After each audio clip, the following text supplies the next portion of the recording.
કાંઈ નહીં, છોકરાનું સ્કૂલમાં એડમિશન લેવા આવ્યો છું. બાપા તમે ફરવા જવાનું કહેતા હતા, મારે કાંઈ નથી હવે આવું. કાંઈ વાણીનું હાલ નહીં.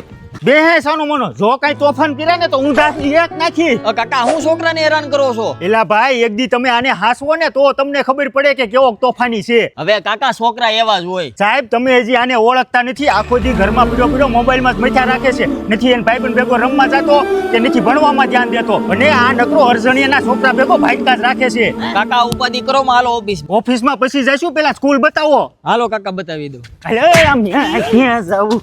જોવો કાકા અમારી સ્કૂલનું વિશાળ રમતગમતનું ગ્રાઉન્ડ. બટા, તને અહીંયા મજા આવશે. જો આ નેટ પ્રેક્ટિસ માટે છે, અને અહીંયા ક્રિકેટનું મોટું ગ્રાઉન્ડ છે, આગળ વોલીબોલ છે, અને એની આગળ કબડ્ડીનું મોટું મેદાન છે. એટલું જ નહીં, છેલ્લા 3 વર્ષથી અમારી સ્કૂલમાંથી વિદ્યાર્થીઓ નેશનલ લેવલ સુધી રમવા પણ જાય છે.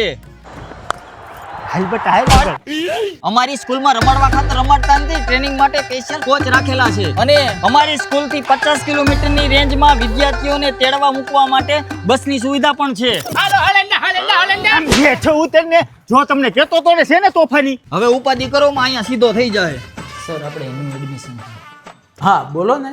સાહેબ, હવે આ છોકરાને તમારે તૈયાર કરવાનો છે. ઈ તમે જરાય ઉપાધિ કરો માં. આપણે ડે સ્કૂલ અને હોસ્ટેલ છે, એટલે ડે સ્કૂલમાં બધા વિષય ભણાવ્યા ઉપરાંત જો કોઈ વિષય નબળો રહી જાય તો આપણે એનું ટ્યુશન પણ કરાવીએ છીએ. અને વળી મોબાઈલ તો સંપૂર્ણપણે પ્રતિબંધ છે, એટલે બાળકના મનોરંજન માટે આપણે દરેક સ્પોર્ટ્સ પણ આપીએ છીએ કે જેથી કરીને બાળકને એમાં કેરિયર બનાવવું હોય તો એ પણ સારી રીતે બનાવી શકે. એ તો બધું ઠીક, પણ સાહેબ અહીંયા રહેવા જમવાની સુવિધા. અરે ભાઈ, રહેવા જમવાની સુવિધા બિલકુલ ઘર જેવી જ હશે, એટલે એ બાબતે તમારું બાળક ક્યારેય ફરિયાદ નહીં કરે, એ મારી જવાબદારી છે. બાપા મારું જલ્દી એડમિશન કરાવો ને.